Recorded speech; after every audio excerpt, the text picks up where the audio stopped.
Tak, tu je hlavný vchod do presláveného Sárváru v Maďarsku.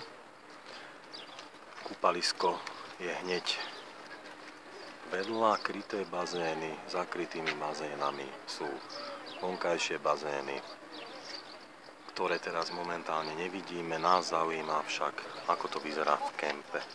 Takže ja som sa rozhodol, že to spravím na bicykli, nakoľko kemping je dosť veľký, tak ideme na to, pri vstupe zastavím a popozeráme sa v kempe.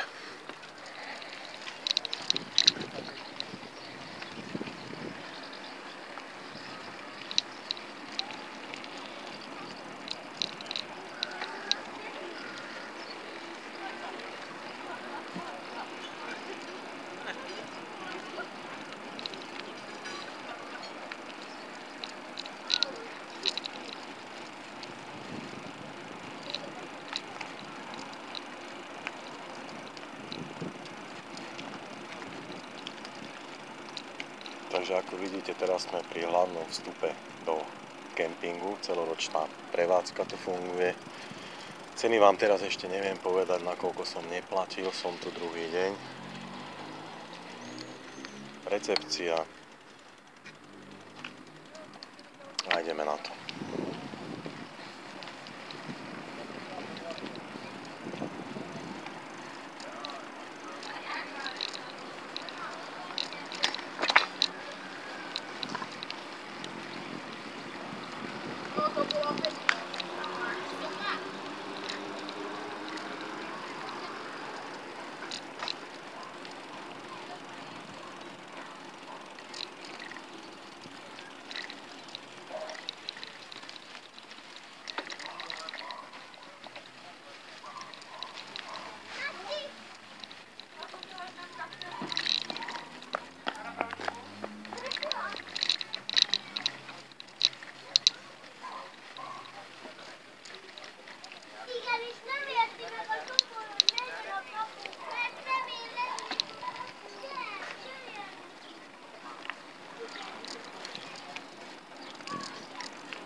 Čiže okrem karavanov, stanov je tu možnosť ešte si prenajať aj mobilné domy.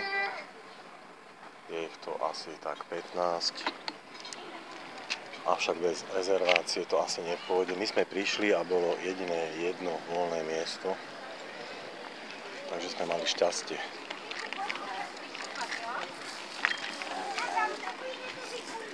Všetky parcely rezervované.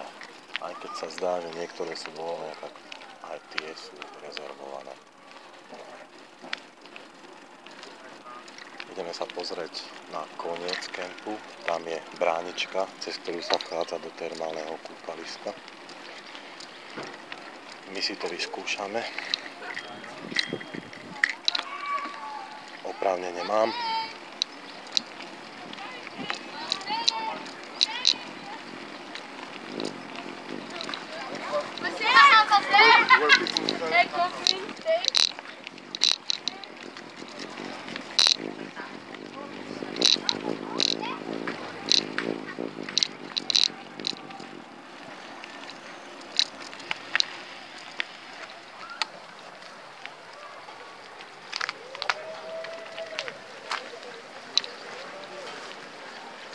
Fúho, koľko tu je ľudí.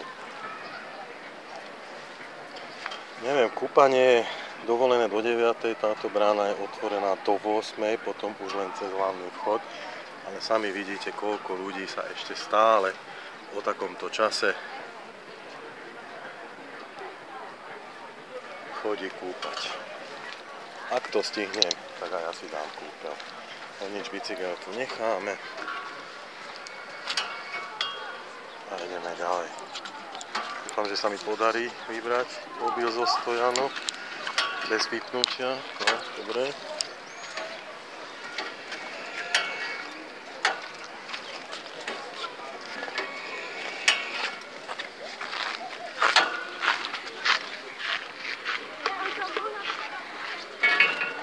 A nefunguje. Ešte raz. No jasné, ja si dávam hodinky, no neviem prečo. Teraz to funguje. Už neviem, na ktorej ruke čo mám. Takže hneď po vstupe pri karavanoch máte horúci bazén. Na ľavej strane záchody, bufety. Tu medzi budovou a bránou môžete prejsť do väčšej časti termálneho kúpaliska, kde sú vlastne tie hlavné atrakcie, hlavné bazény, hlavne pre deti. Šarvár odporúčam jednoznačne pre deti, pretože naozaj je tu toľko atrakcií, že si ani sami neviete vybrať, kde to dieťa skôr zobrať. A už sa to vyprázdňuje. To, čo počujete, je náš pes v zákulisí. Niekde ide okolo karavanu a šteká. Tak len taká ľahká prebežka.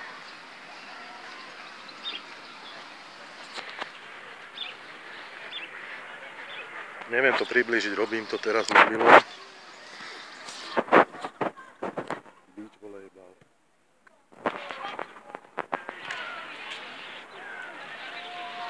Jedna z mála kúpalisk, kde myslia aj na chládok, pretože tu vytvorili takéto altánky vyslovene na to, aby ste si užili aj toho chládku.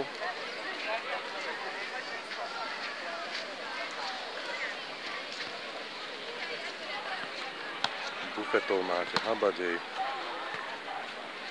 Ceny v každom bufete úplne rovnaké. To je jedno kde. Hlavne choďte do bufetu, kde je najmenej ľudí. Pretože počas obeda tu stáli v týchto bufetoch pri hlavnom vchode. Vlastne to nie je hlavný vchod, ale je tu ešte taký bočný vchod. Pri tomto bočnom vchode okolo 12:01 hodiny boli abnormálne rady. Vlnový bazén, vlnobytie každú hodinu, takže vlny teraz nevidieť. No, tento bufet bol aj okolo obeda celkom prázdny. Ceny úplne tie isté ako pri vchode. No a tobogáne.